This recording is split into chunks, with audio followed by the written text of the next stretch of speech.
Islamic motivational গল্প। উচিত জবাব। একবার এক নাস্তিক এক দরবেশের কাছে এসে 4টি প্রশ্নের জবাব জানতে চেয়ে বলল, আপনি যদি আমাকে এই 4টি প্রশ্নের সঠিক উত্তর দিতে পারেন তবে আমি মুসলমান হয়ে যাব। প্রশ্ন 4টি হলো: 1. বলা হয় যে আল্লাহ সকল কিছুর স্রষ্টা। যদি তাই হয় তবে আমরা তাকে দেখতে পাই না কেন? 2. না দেখেই আল্লাহকে বিশ্বাস করার কথা বলা হয় কেন? 3.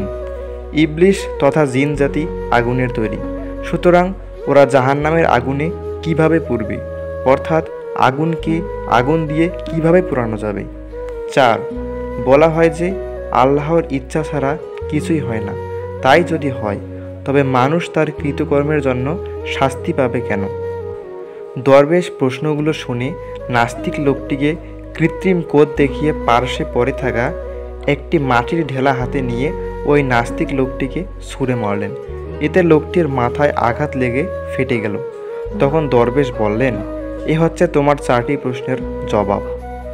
অতঃপর মাটির ঢালার আঘাতে আহত নাস্তিক লোকটি আদালতে গিয়ে কাজীর দরবারে দরবেশের বিরুদ্ধে মামলা দায়ের করল। কাজী ওই নাস্তিকের বিবরণ শুনে দরবেশকে জিজ্ঞেস করলেন, আপনি ওই ব্যক্তির প্রশ্নের জবাব না দিয়ে এভাবে মারলেন কেন? উত্তরে দরবেশ বললেন, এ হচ্ছে তার 4টি প্রশ্নের সঠিক জবাব। এর দ্বারা তাকে আহত করা আমার উদ্দেশ্য ছিল না। ঢিল ছুঁড়ে কীভাবে প্রশ্ন 4টির জবাব দেওয়া হলো এই রহস্য উদ্ঘাটন করার অনুরোধ করা হলে দরবেশ বললেন, লোকটির প্রথম প্রশ্ন ছিল, আল্লাহ সব কিছুর স্রষ্টা, অথচ তাকে দেখা যায় না কেন? জবাব হলো, ঢিলের আঘাতেই এ ব্যক্তি ব্যথা পাওয়ার কথা বলছে। এর অস্তিত্ব কোথায়? ব্যথার যদি অস্তিত্ব থেকেই থাকে তবে তা দেখা যায় না কেন? ব্যথা বিদ্যমান থাকা সত্ত্বেও যেমন তা চোখে দেখা যায় না, তেমনি আল্লাহ অস্তিত্বশীল হওয়া সত্ত্বেও তাকে চর্মচোখে দেখা যায় না।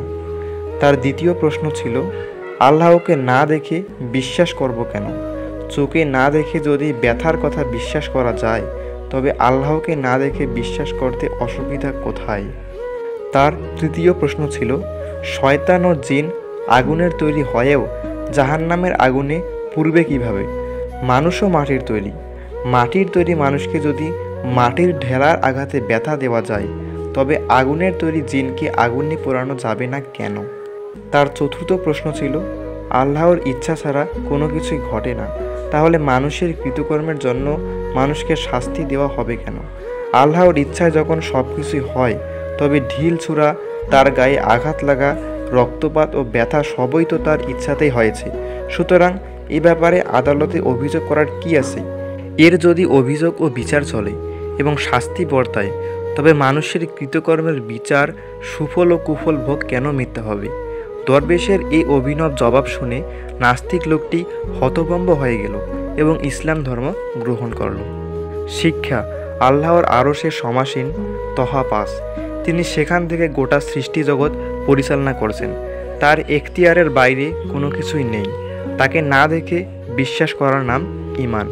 সব কিছুই তার আয়ত্তাধীন। তিনি কুন হও বললেই হয়ে যায়। তিনি অসীম সর্বময় ক্ষমতার অধিকারী। সসীম ও অপূর্ণ জ্ঞান দিয়ে তার সৃষ্টির বিশালত্বকে আয়ত্ত করতে যায় বলেই নাস্তিকরা বিভ্রান্ত হয়।